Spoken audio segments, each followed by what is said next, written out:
In this module, we're going to talk about pork, the so-called other white meat.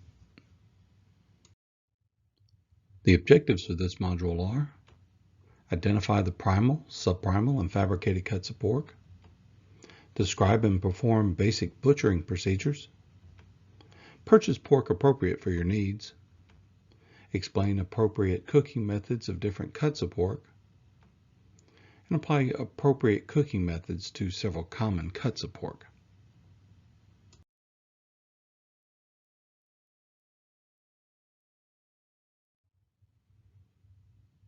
Pork is the meat of hogs usually butchered before they are 1 year old.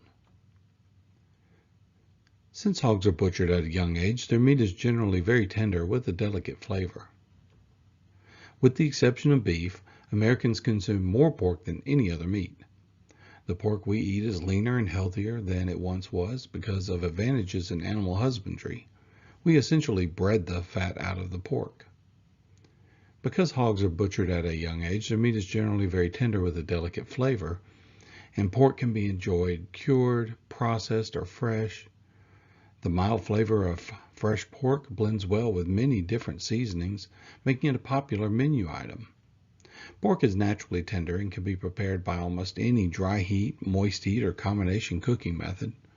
More than 2/3 of the pork marketed in the United States is cured or preserved to produce products such as smoked ham and smoked bacon.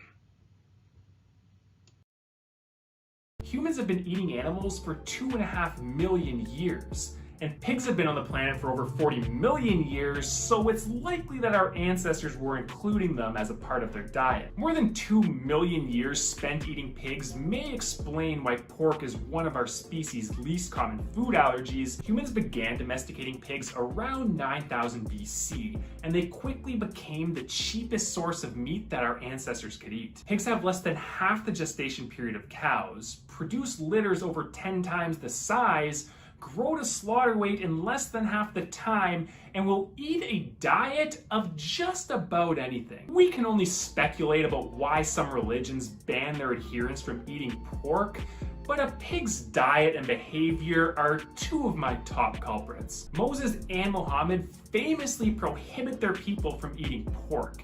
And these two Abrahamic religions were not alone. Every culture in the ancient Near East forbid their people from sacrificing pigs to their gods, relegating these unclean beasts to converting garbage into fuel for people who couldn't afford more desirable animals. Something that hasn't seemed to change for the past 10,000 years. Despite getting some bad press in some rather famous publications, pork products grew in popularity through the Roman Empire, medieval Europe, and modern schools. Pork cures well in salt and smoke, producing a delicious meat that can be safely stored for future use. Delicious taste and safe storage were incredibly valuable in a time before refrigeration. But I want to know if uncured pork has any value for us in the present day. Modern foods make us think that cheap and delicious are synonymous with bad and unhealthy. But with natural foods, our taste buds are a nutritional compass, pointing us towards the foods that are good for our health. While cuts of pork from the belly are very high in fat and calories, cuts from the loin are actually quite lean, containing as many as 24 grams of protein and just 120 calories. Pork contains every essential amino acid and a wider variety of micronutrients than almost any food that people call super. But pork doesn't have quite as many nutrients as beef, and the fat it does contain has a worse omega-6 to 3 ratio, in some cases getting as high as 30:1. That can be a bit of a problem, considering that a healthy ratio is closer to 1:1, and that's nothing compared to the problems that you'll experience if you don't cook pork to the proper temperature. Ruminant animals like cows and sheep have multiple stomachs to detoxify their foods. Pigs have just one stomach to detoxify the kinds of foods that my industrial plumbing is struggling to handle. Not only do pigs have just one stomach to detoxify foods like these logs, but they also can't sweat to reduce their body temperature and release toxins. Instead of sweating to cool down, they'll roll around in mud baths, which may contain their own feces. It's not surprising to learn that more than 70% of pigs are infected with parasites and bacteria, including Trichinella and Yersinia. Cooking pork to a high enough temperature will kill these pathogens. Between their anatomy, diet, and behavior, it was probably easy for our ancestors to recognize the health risks of eating pork. It was probably also difficult to convince an entire society not to eat an animal that converts garbage into delicious calories, unless you had a mandate from God. Some people don't like modern explanations for religious traditions, but after reflecting back on my past experience at a farm, it seems pretty obvious that our ancestors would recognize the connection between pork and disease. But otherwise, there weren't any immediate consequences to eating pork every day. Pigs may be garbage disposals that are infected with parasites, but cooking pork to a high enough temperature will kill any contaminants. Buying pork from pigs that were raised on a healthier diet and lifestyle will still be less expensive than buying red meat, while providing you with all of the essential amino acids and a wide variety of micronutrients. While these pigs may have a better omega-6 to 3 ratio than their industrial counterparts, the fat still is not as healthy as the fat from beef, and eating pork does not provide any additional nutrients that you can't get from red meat. Strictly from a health perspective, eating pork is better than eating no meat, but if you're going to choose a meat, beef, bison, or other ruminant animals are a better first choice.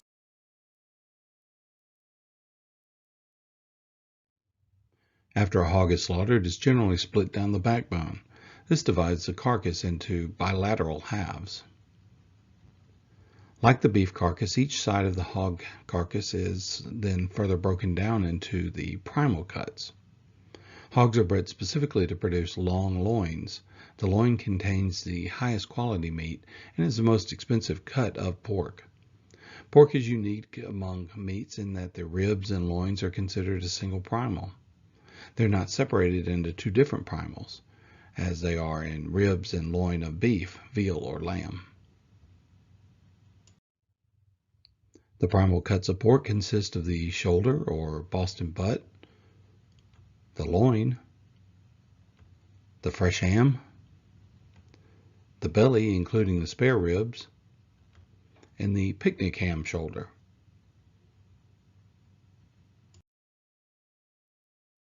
The primal pork shoulder is the lower portion of the hog's foreleg, and it accounts for approximately 20% overall of the carcass weight. This includes 7% from the shoulder and 13% from the picnic ham. The shoulder contains the arm and the shank bones and has a relatively high ratio of bone to lean meat. Because all pork comes from hogs slaughtered at a young age, the shoulder is tender enough to be cooked by any method. It is, however, one of the leanest cuts of pork with a high percentage of connective tissue that requires long cooking. Pork shoulder is available smoked or fresh. The shoulder is fairly inexpensive, and when purchased fresh, it can be cut into shoulder butt steaks or boned and cut into smaller pieces for sautéing or stewing. Whole pork shoulder is the cut preferred by many barbecue pit masters throughout the American South. Here in Memphis, if you're going to compete in a barbecue competition, particularly Memphis in May, you're going to use the whole shoulder with the Boston butt and the picnic ham attached to each other. The pork foreshank is called the shoulder hock and is almost always smoked. Shoulder hocks are often simmered for long periods of time in soups, stews, and braised dishes to add flavor and richness. When a pork shoulder includes the foreshank, it is referred to as a picnic shoulder or picnic ham. The primal Boston butt is a square cut located just above the primal pork shoulder, and it accounts for approximately 7% of the carcass weight. The Boston butt is very meaty and tender with a good percentage of fat to lean meat. Containing only a small portion of the blade bone, the Boston butt is a good choice when a recipe calls for a solid piece of lean pork. The fresh Boston butt is sometimes cut into steaks or chops to be broiled or sautéed.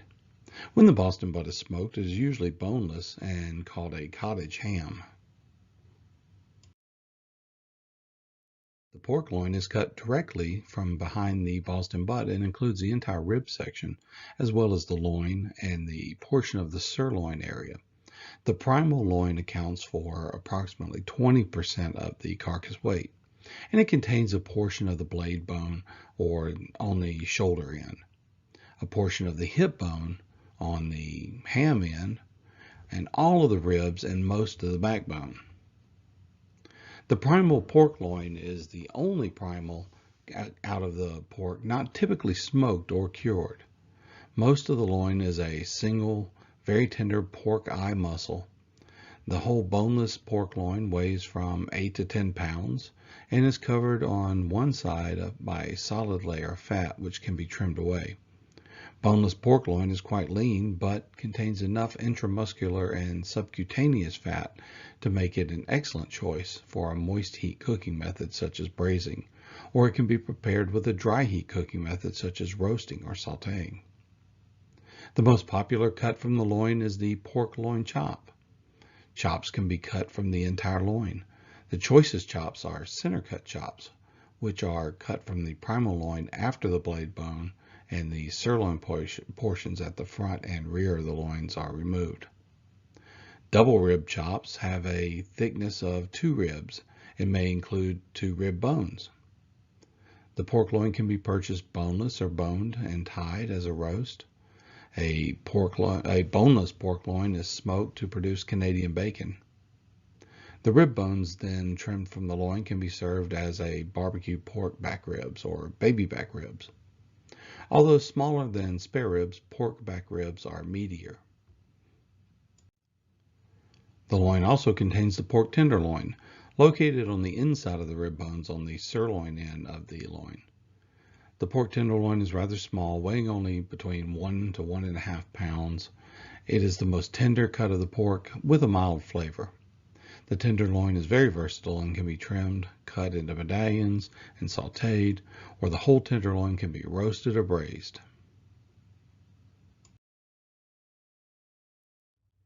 The primal fresh ham is the hog's hind leg. It is a rather large cut, accounting for approximately 24% of the carcass weight. The ham contains the H-bone, leg bone, and hind shank bones. Fresh hams, like the legs of other meat animals, contain large muscles with relatively small amounts of connective tissue. Like many other cuts of pork, hams are often cured and smoked. But fresh hams also produce great roasts and can be prepared using almost any cooking method. When cured and smoked, hams are available in a variety of styles. They can be purchased bone-in, shankless, or boneless, and particularly or partially or fully cooked. Fully cooked hams are also available canned. There is a specific ham for nearly every use and desired degree of convenience.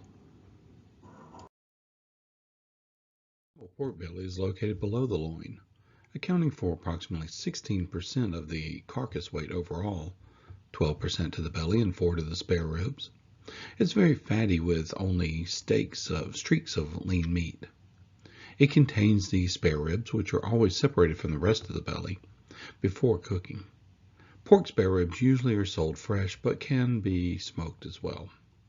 Containing less meat than baby back ribs from the loin discussed later, and a generous amount of fat which makes them tender, spare ribs are simmered and then grilled or baked while being basted with a spicy barbecue sauce. The remainder of the boneless pork belly is nearly always cured and smoked to produce bacon. So let's spend a little bit of time and talk about the differences between the different ribs. And this is for identification of rib dishes, not necessarily individual ribs. We're not going to count the number of ribs. Shown on the top right is the entire rib section of the pig, extending from the top of the backbone on the outside of the loin primal and extending all the way to the rib tips at the bottom of the belly primal. And you can see where it's been separated in 2 pieces, and the top piece is going to be our baby backs and the bottom is going to be our spare ribs. You can also see on the bottom picture where the anatomy is according to the diagram. The top is going to be your baby back ribs. St. Louis cut, which we'll talk about in a few minutes, will come from the middle section, and then the rib tips on the bottom. The St. Louis cuts and the rib tips combined comprise what we call the St. Louis, and the rib tips comprise what we call the spare ribs. Baby back ribs are lean, tender pork ribs cut from the top or spine end of the ribs closest to, and often including a portion of, the loin meat. The word baby is used because they are small, only 3 to 6 inches in length. This, however, is no mistake that they are probably some of the best cuts of ribs, the more tender and the more meaty of all the ribs. Country-style ribs are meaty cuts from the loin end near the shoulder, available either boneless or with a portion of the blade bone attached. These are not technically ribs, as the quote-unquote ribs inside of them are part of the H-bone. A large portion of the rack of pork ribs include the St. Louis ribs and the rib tips combined together.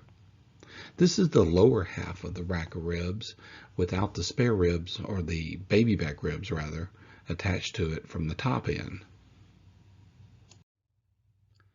St. Louis ribs are spare ribs with the tougher rib tips removed. The meat is squared off so the rack is more uniform, rectangular shape by removing the sternum cap on the top and the flap on the side. Fresh ham hocks and pig's feet, also called trotters, are not primal portions, but are expensive, flavorful cuts that gain popularity among chefs. Ham hocks are round cross cuts of the lower end of the rear leg, or the ham, just above the foot. Cuts from the hog's front legs may also be referred to as hocks as well, although they have less meat than those from the hind legs. Bone-in hocks are available fresh or cured and smoked with additional flavorings to provide a longer shelf life. Smoked hocks are used as a seasoning for stews and braised dishes such as greens. Trotters are pig's feet or hooves made up of bone, connective tissue, and a thick skin. Trotters are generally used to make gelatinous pork stock or added to dishes to flavor slow-cooked beans or vegetables, then removed or discarded. Trotters may also be cooked, then pickled in brine and eaten as a snack. The meaty bits of the hocks and trotters are used in Pennsylvania Dutch scrapple and rich rustic terrines and potted meats. Heritage or heirloom breeds of porks are specific breeds of hogs that vary in flavor and fat content, such as the Berkshire, the Duroc, or the Red Wattles. Particular ways of feeding hogs, such as free range, may alter the taste of pork products. Such breeds prize for their flavor, but they're often costly as well. Many can be raised using organic farming practices. For instance, the Berkshire hog is typically raised on pastures rather than in waddling pens, so they're often considered more healthy because they don't waddle in feces and mud. They actually will graze in a pasture, and in order to keep cool, they're typically in a cooler climate and will have farrowing huts or some kind of shade trees that they can lay down underneath. Pork is an excellent source of protein, B vitamins, iron, and other essential nutrients. Pork is, however, high in fat, especially saturated fats. However, in the past 30 to 40 years, we have lowered the amount of fat in pork as a result of new breeding and feeding techniques. Sodium content is high in smoked porks, cured and preserved products, mainly because of the sodium that's added in the curing and preserving process. A misconception is that pork is a very, very fatty animal. In contradiction to that, when you think about it and compare it to chicken, you can actually see from this chart that a pork tenderloin only contains 0.6 grams of fat versus a saturated fat versus a boneless, skinless chicken breast with 0.4. So it's very marginal. What you have to do is make sure that you trim the fat off of the pork, or at least most of the fat off the pork, and you're going to end up with a very, very comparable product. And you can see this all the way down the chart, whereas in total fat may be higher, saturated fat is relatively low all the way across the board. Pork is just absolutely chock full of proteins that help build and repair body tissues and regulate body processes, iron, which is good for hemoglobin building, Fat, which supplies energy, and your body does need a certain amount of fat. Zinc, which enhances the body and protects the bone structure, as well as balancing of hormones and enzymes. It has things such as vitamin B12, vitamin B6. These are your energy vitamins that will help transport and transfer energy into the body, along with vitamin B3, which is niacin, which releases the energy from the food, but also this is good for healthy skin and digestive tract. And riboflavin and thiamine, all of these vitamins are necessary in a daily supplement you can get just by eating a piece of pork. During the late early to mid 20th century, with the advent of products like Crisco, the need for lard sharply declined. Pig farmers went away from the larding pigs of old, these huge mammoth beasts, and started selectively breeding pigs to have less fat. While you would think this would be favorable, this condition resulted in something called PSE, pale in color, soft in texture, and exudated, or releases its moisture. This has led to a more dried out white meat, hence the marketing term, the other white meat. This was generally considered to be a bad idea, and today we find that this piece of meat is dry and it is overly tough because it's let go of most of its moisture.